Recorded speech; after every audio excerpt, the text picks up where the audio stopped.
Hello, and welcome to yet another insightful episode of the Digital Adoption Show, the podcast that explores the ever evolving landscape of work and technology. Today, we have a rather interesting episode for you.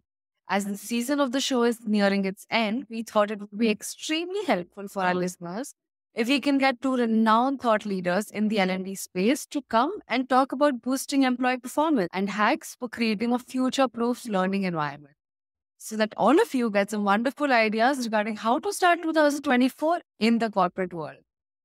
My first guest today is going to speak about the movement from the learning paradigm to a performance paradigm and the challenges and opportunities that organizations now face globally. We have had the pleasure of having with us Charles Jennings.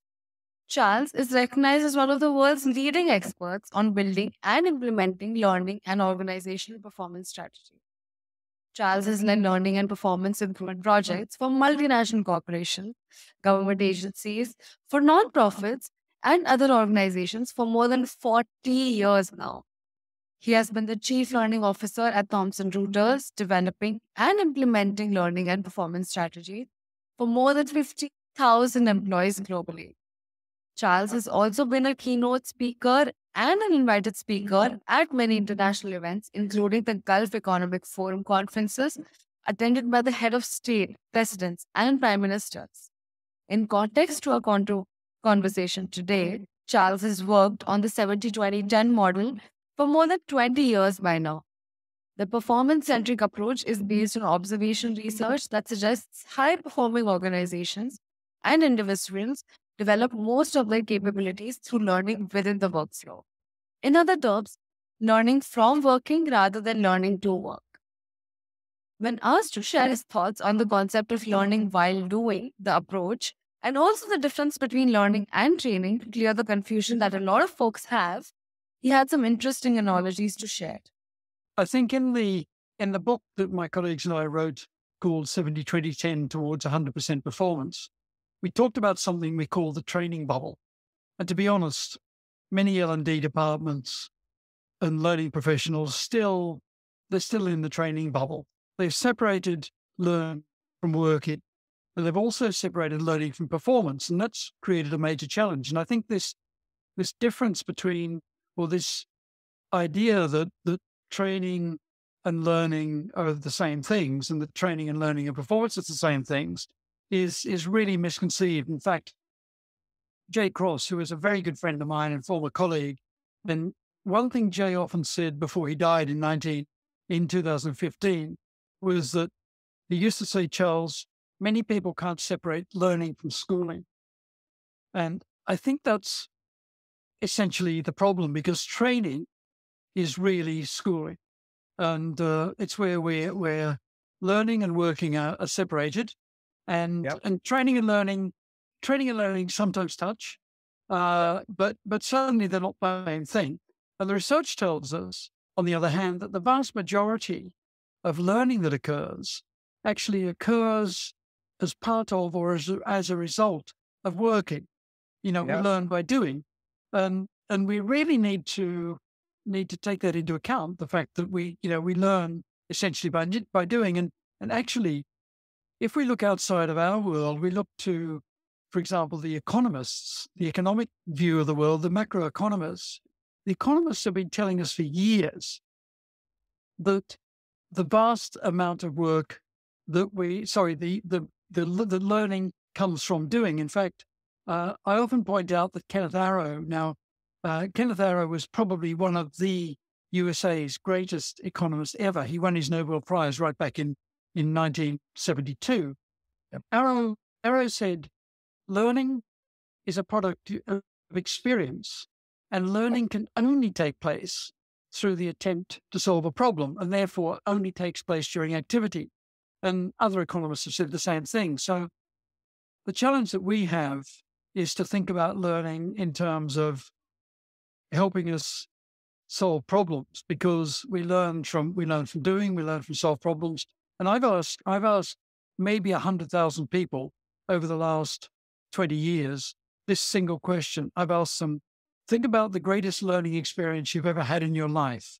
It might have been when you were a child and you were learning to ride a bicycle, or it might have been when you were a student, when you were studying, or it might have been when you were working in a team on a difficult project or a project that went well or didn't go well, or it might have been yesterday.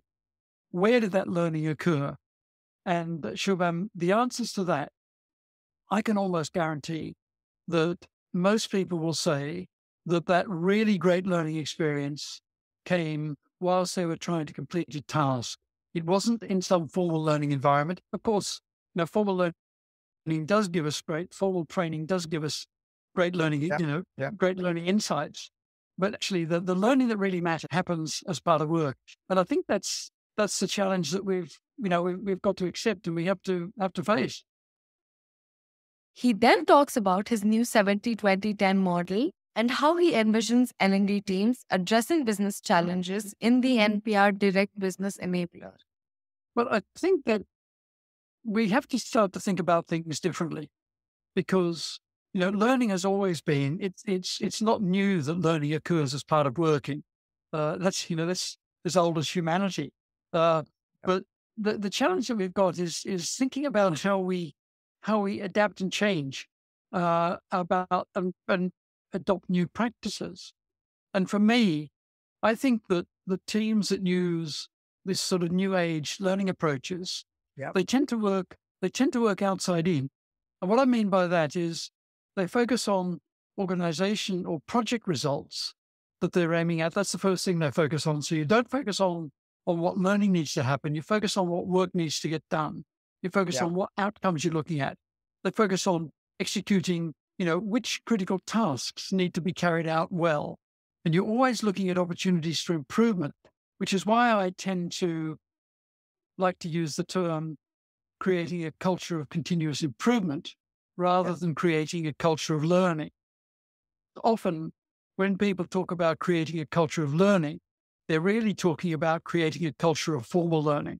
They're not looking beyond that, what I would call that 10, that structured learning, which is necessary and can be very powerful, but it's only a small bit of the whole pie. Yeah. Because we've got to remember that most learning comes from working rather than the other way around. But if we want to go beyond basic competence, which is what formal learning helps us to do. I've never met anyone who's ended a formal learning program and felt that they were an expert. I've met lots of people who've undertaken a good formal learning program and felt that they have enough in order to start to apply things. Often they run into problems when they do start to apply things, but I've never met someone who said, I'm an expert because I've been on a course. It just doesn't happen. We all know that. I mean, we know that naturally. You become an expert through experience, practice, conversations, networks, and reflection. And it takes time. You don't become an expert overnight. Again, I know of no expert anyone who's become an expert overnight. And so I think that those are the key things we need to think about in terms of this whole new approach. And just at the time we're speaking today, Shubham, there's something that I'm sure you and I are both interested in. There was a cricket test match that finished a couple of days ago here in England. Okay, now I'm an Australian originally, so I support what they call ABE, anyone but England. But so of course I was supporting the Indian team who had a wonderful victory. And I think that when you look at elite sports people, no matter what they are, and just thinking about the great performances that we saw in the most recent cricket test match, Joe Root had a wonderful innings in terms of batting innings. There was some great performances by the Indian bowlers, and also the Indian bowlers doing something that they're not supposed to be good at, which is batting. Now, when you look at these people who are really experts and think about how do they develop their expertise, and the answer is they developed it through a lot of practice, through working with people who are really good, exemplary performers that they can work with and learn, the techniques and the approaches that whereby they can achieve good results. So I think if we step out of our learning suit, our learning clothes, and think about elite sports people, for example, we immediately see the importance of learning by doing. No one achieves a gold medal at the Olympics without lots and lots of practice, without studying what they do and how they do it and reflecting and things like that. That's the learning that really matters. Now we know how the scenarios are changing. Now, so many technologies are coming into organizations and how companies are maturing towards new solutions and new technologies. These are new environments for people, in respective industries and organizations. And following up on what Charles said, we are using these new scenarios with the aim of reaching a higher goal. But are we missing the bus on enabling people? He then sheds some light on the issues and tells us how we can start enabling people by leveraging these technologies. I think that we've developed formal learning approaches really well. I mean, there are some excellent instructional design methodologies and approaches in terms of building individual skills and knowledge and skills. Yeah. But Yeah. if we're going to have real impact, if we're going to have real business impact, there's a piece there that's missing, which is really around making that connection between the fact that individual knowledge and skills is just one part of the whole ecosystem, the whole system that delivers high performance for our organizations. And again, we've known for years that if we simply train people up in terms of competencies and expect the work to be done to a very high standard and expect business results, we're going to be missing things. We have to think about the whole. We have to take a systemic view and look at the whole approach. And if I can give you an example about how L&D can address these business challenges to really add business value, we work with a company called Hilti. Now, many people will know the company Hilti. It's a global construction company. And they approached us, the 70-20-10 Institute, a few years ago. And the challenge was that the challenge wasn't a learning challenge. Their challenge was a business challenge. And one of their business challenges they had was around about a third of their newly hired sales managers were either leaving or being promoted within 12 months of being recruited. So the company was growing rapidly, but also there was lots of pressures on sales managers. And as we all know, sales managers need to deliver tangible business results, or else they don't get their bonuses and the company's not happy. So you have two unhappy sides to the feast. So what Hilti found was that it was very expensive to hire new staff, and that this turnover, high level of turnover, was really damaging the company. So we worked with the Hilti L&D team to help them expand their thinking from the learning paradigm into the performance paradigm. And we worked with some of their regional sales managers. And when they analyzed their onboarding processes, they found that the programs were too long. And the important fact was that the programs didn't address the critical tasks that sales managers need to undertake. So there was that gap between, it was what we call the knowing doing gap. Gap between training people in terms of making sure they know what to do and actually making sure that they do it, because it was based around competencies and things like that. It wasn't based around critical tasks, the work that needs to get done. And in the work that needs to get done, what are the critical things that people need to do?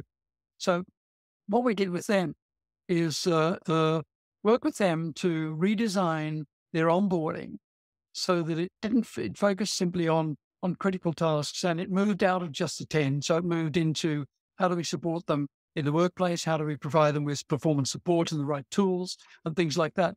And interestingly, Shubham, Hilti had one measure the business was really interested in. They weren't interested in learning measures. The one measure they were interested in was what they called time to productivity, or time to payback. Yes. In other words, how long did it take a newly hired sales manager to start to earn money for the company, rather than simply pay the cost of recruiting, training, getting them into post and so on. And when they first looked at this, the time to payback was somewhere between a year and 18 months. In some cases, it was even 2 years. So that makes it pretty obvious why there one of the reasons there was turnover, because if you're a salesperson and maybe you have a bonus, if you're not starting to deliver value for the company, you're unlikely to get your bonus, and you're going to be unhappy. The company's going to be unhappy, and you're more likely to leave. Yeah. So basically, what we did was, what the Hilti team did with our guidance and our support, and they used our performance-based learning program in order to do this. Basically, what they did was they redesigned their onboarding program and measured the time to productivity, the impact. The output of that was that time to productivity and payback came down from around 18 months to somewhere between 3 and 6 months. And so that was, and particularly in their groups in Southeast Asia, particularly, it was really clear that the business impact was absolutely immediate and profound. So they could measure it. So they could measure the fact that if someone was onboarded, that they could start to produce value for the company within 3 months rather than 18 months. It's a clear business case, a high value business case. And I think I give you that example because that requires a different way of thinking. It's not thinking about learning. It's thinking about what is the business impact that we need to help with, and what are the solutions that we can develop to do that. And the key for this was very much around the area that Whatfix's works in, which is performance support. In other words, how can we help people do their jobs whilst they're doing their jobs? So, and that's the key. It's about preparing them to do their jobs, but mainly about helping them do their jobs while they're doing jobs. How can we make sure that the errors are reduced, that the performance is improved, that the outputs are delivered, that speed to delivery is increased, and all those sorts of factors. So that, I think, is the major rethink that's required. So it's a change in mindset, but also a change in practices, and the methodology that we've developed over a number of years now really sort of is focused around that. It's focused around what we call moving from the learning paradigm to the performance paradigm, moving from being an order taker to being a performance enabler or a value creator. So moving your whole business model. Charles then sheds light on the best way to transform learning methods to performance metrics and that focus on inputs to outputs of a business. Yes, again, that's a really good question, because I think people have been struggling with this for years. And the challenge is it's almost impossible, certainly in my experience and the experience of my colleagues, it's almost impossible to demonstrate business value by using learning metrics. You have to rethink your approach. And there's been, people like Jack Phillips with his ROI methodology and so on, that can work in a small number of cases, but it's quite often really difficult. The answer in terms of your metrics is it requires changing mindset. It requires you to think from the business perspective. And so think of what are the things that are important to the senior leaders, the senior business leaders. What is it keeps them up at night? What keeps them awake at night? It's not the fact that their learning solutions aren't being delivered correctly, or that people aren't learning enough.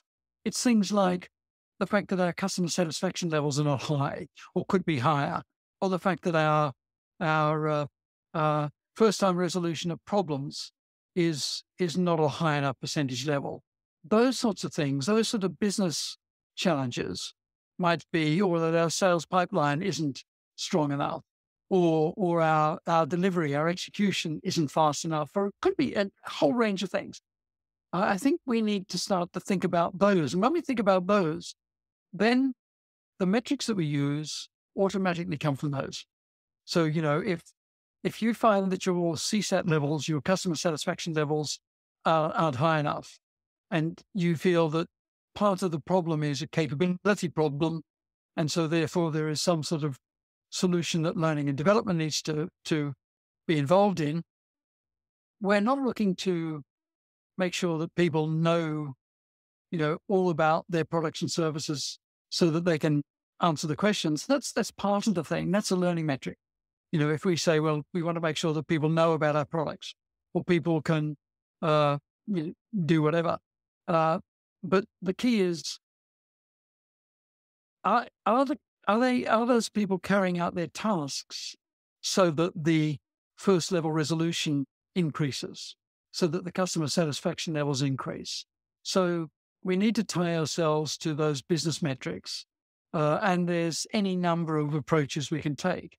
And we may want to use learning metrics internally just to help us review our own approaches and so on, but don't try and use learning metrics as the end point, because you'll never convince. Again, I've sat in many, many meetings where senior learning people have presented a whole series of learning metrics, such as learning activity.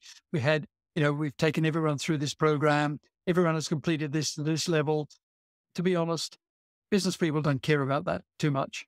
What they care about is, how is that helping me with my business, my team, my part of the business? How is that helping us deliver our objectives in terms of what we need to deliver? And I think just as a final point there, I think it's always important to ask the question why. So, if we're doing something, why are we doing it? And if you continually ask the question why, it helps you get to the end point. Because, why are we doing this? Why are we designing this program? Why are we doing whatever we're doing? Yeah. Because if you keep asking that question, the answer you will finally get to will be a business outcome. Yes. So it is for one or more business outcomes. And it might be, as part of that process, it might be that we're helping people develop their own capability and develop their own careers and things like that. And that's important. I shouldn't step away from that. I think helping people develop so that they have career progression and they can have a fulfilled and successful career is important. But if learning and development only focuses on individuals and only focuses on career development associated from the business, and they will be a sideshow to a certain extent. I mean, every organization wants to provide a great learning opportunity for their employees and great opportunities for development, of course. Yeah. But actually the key role of L&D is to have business impact and to make sure that our businesses can survive, our businesses can thrive. Because if we don't do that, we can spend our lives helping people develop their careers, but their careers are not going to be in our organization. They're going to be somewhere else. My next guest on today's podcast is Claire Doody. She's an industry veteran in the L&D space and has worked for global companies at various leadership roles. And she also runs her own startups. She's a thought leader in the field of learning, who will be discussing a few must-follow hacks to build a future-proof learning workspace with us today. She starts by introducing herself. I'm Claire. I work with people who want to change work. I've set up a consultancy called Work in Motion. So I do that by working with individuals one-to-one as a thought partner. I run peer-based inquiries into the future of work and the future of learning and development. And I help companies to develop and execute their strategies for new ways of working. So that's me, and I'm here for the chats. Delighted to be here. She has an immense experience of 20 plus years in the field of learning. So we began by asking her about the common problems between the various sectors that she has worked in when it comes to training the employees, earning higher education, and different concepts. Yeah, I mean, I speak to people from lots of different, industries as well. And to me, I think there is a common problem that regardless of what sector you work in, if you work in learning and development, and that's the belief that training is the solution to whatever problem presents itself. So, often L&D is in a silo. It's like, we're the training people. Come to us for training. We deliver training. That's what we do. And, some of it is structural because it's siloed a little bit. And some of it is just a need to reframe and recalibrate the role. Because I think most organizational challenges cannot be solved by training alone. It might be that there's a new technology needed, or the process is flawed, or, it could be that leaders aren't role modeling the behavior, but you're trying to, get everybody to role model, to behave in a certain way. So in those situations, training can actually become part of the problem. And it's when training can get when you can get negative feedback that it's not working, but it was never going to succeed because it wasn't looking, at the problem in its wholeness.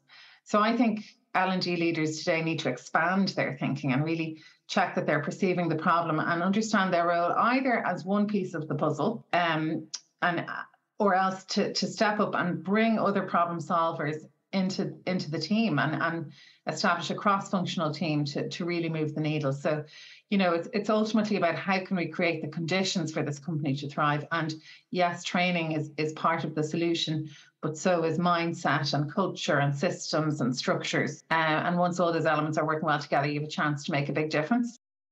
As we are aware that post-COVID, technology has become the backbone of any L&D function.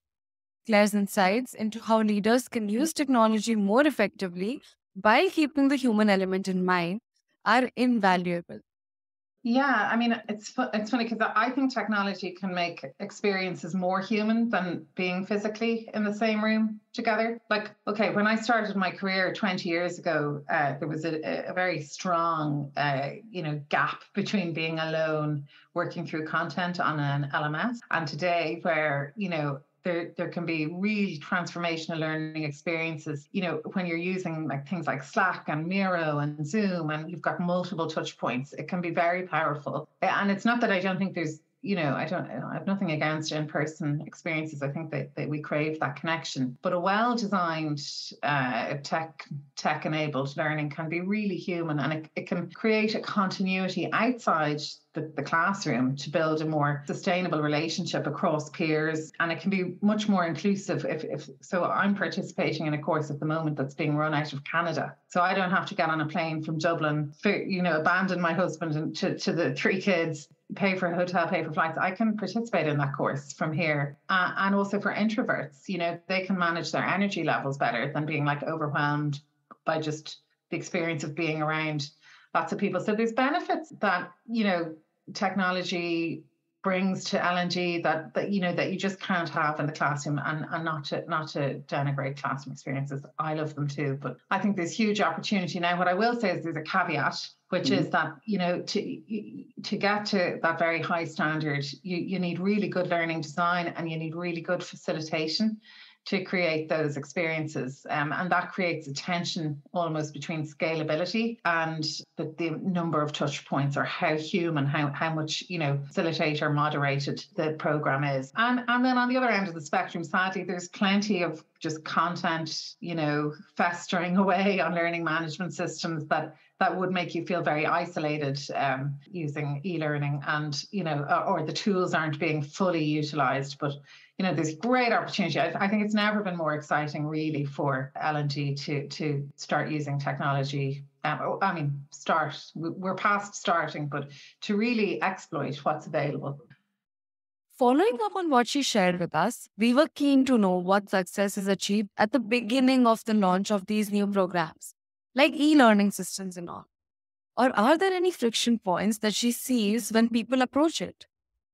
Yeah, I've actually 2 examples come to mind. I'll stick with Corville for the moment, because that was one where, when we shifted to the new format, we wanted to offer some customers instructor-led online. So what everybody wound up doing with Zoom during COVID, but this was before it, and our instructors, who were engineers effectively, they really they loved being in the room with people. They found the whole format of online facilitation really challenging. And I would say that is an art form. So actually, when I started in Twitter, then we all got certified in online facilitation from LPI. You can't just pick up a Zoom and think that you can teach in the same way as you would have done in the classroom. It's very different. So I think just respect that's a new skill set. And I think the world has come so far during COVID, but still, I don't know if everyone has taken the time to really invest in developing their facilitation skills,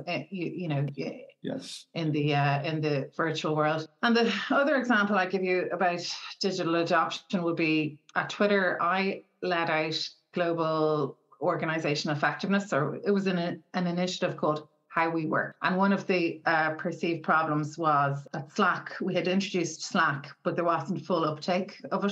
So what happened was half the company was using GChat and half the company was using Slack. And people came to me saying, we need a training. And I was like, do we need a training? I mean, that's true, but it's not the full truth, it's partial. So what else do we need? So this goes back to that bigger picture thing. So I partnered with IT and we learned that actually different functions had different levels of adoption.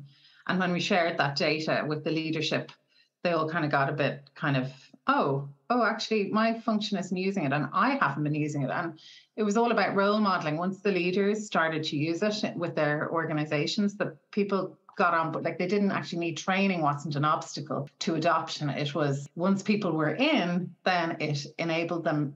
We did develop resources with IT that helped people make the most out of it, or minimize the disruption, or establish etiquette around using Slack. But it wasn't the barrier to entry that everybody thought it was. So I think maybe that shares some insight with you about how people feel about taking on new technology. She then sheds light on the 3 things to be kept in mind to create a change when building an L&D strategy. So the first one, and like this could just be all 3, but the first one is about understanding the business and what its purpose is. Like they're coming along with a standard playbook of offerings from what I suppose the standard L&D offering of onboarding and manager training and whatever that is. You really need to understand what's important to your business and what's important to your business over the coming years. Like if your business is going to double in size over the next 18 months, you will probably benefit from putting in place some diverse hiring and interviewing skills. If your business wants to break into new markets, how can you help them do that? And sometimes it's a scary conversation to have when you really don't know the answer. Like, so a lot of people want to go into conversations knowing that they have the answer and that they can, deliver for that person. But, it's very powerful even just to have that conversation with the business. You get them much more bought into what you're trying to do. And if you listen to what they're telling you, you'll understand how you can really make an impact. That's number 1. Understand the business. So number 2, I think you have to get ruthless about what you focus on. And my experience over many years has been that you can quickly become an order taker. You can come under pressure from various parts of the business to do things for them. And if you don't have a framework for taking things on and rejecting things, the list starts to mount. You just don't have the resources or the capacity to take it all on. You spread yourself too thin and you get nowhere. So really choosing only 2 or 3 things that will impact on the business, and that you can invest all of your people into working on it and all of your resources, that will be a much better way to move. And finally, then the 3rd thing, kind of related to what I was saying earlier, just to zoom out and expand your thinking. And appreciate that very few things can be addressed by learning alone. Looking at the mindset, the behaviors, the culture and the systems, and really asking yourself, what's incentivizing people to behave or to act in the way that we're trying to address, and what's getting in their way. So I think we need to reframe L&D as a performance consultant, so there doesn't always mean that there's going to be training in the solution. One of the very common questions organizations usually have is how you calculate the ROI of a great workspace. And who better to answer it? Her thoughts really reflect her experience. Yeah, I mean, I think, it's always hard to measure everything. Like some things you cannot measure. And for that reason, I feel L&D sometimes falls back on completion rates or that type of data. But there's lots of other information around the workplace that will give you an idea if you've got a great workplace or not. You can look at hiring data. What's the rate of acceptance when offers are made? Does that tell you that you have a good reputation, or that the candidates have had a good process, a good experience? You can look at attrition data. And actually, an interesting thing a colleague of mine at Twitter did was look at the average tenure of employees that took a career development course and the average tenure of the same kind of equivalent cohort that didn't. And those that took the course stayed 7 months longer at Twitter than those who didn't. Now, it's hard to know whether what the cause, if there was a causal relationship there, but it's definitely an interesting correlation. And I think it's really interesting to look at trends in certain role categories, like do mid-level sales people leave typically after 18 months? What's happening there? What's happening at 12 months or 14 months when they might start to look around? Is it a lack of progression? Is it compensation and incentives? Like what's happening in the system and what's happening, in terms of, any intelligence that you can gain when you start to see trends in data around attrition is very interesting, even if your company doesn't do leaving interviews, which of course are another rich source of data. And then employee sentiment surveys, there's loads you can do with these. You can dig into how people are feeling about how easy it is to work. You'll hear there's too many meetings, or decision making is too slow, or another good one is looking at managers. What are the expectations of our managers, and what is our employee sentiment survey telling us about those expectations? So learning and development can get lots of clues from those employee sentiment surveys as to, whether they're contributing to a healthy and effective workforce. Thank you all for listening. Stay tuned as we bring you fresh perspectives every week on the Digital Adoption Show. We are thrilled to announce that our podcast is now live on multiple platforms, including YouTube, Spotify, Apple Podcasts, Google Podcasts, and much more. Stay tuned for upcoming episodes filled with insightful conversation. We greatly appreciate your support and encourage you to leave a review, comment, or a rating to help us continue delivering valuable content. If you have any questions on the topic, feel free to ask in the comment section below and we will get back to you. Thank you.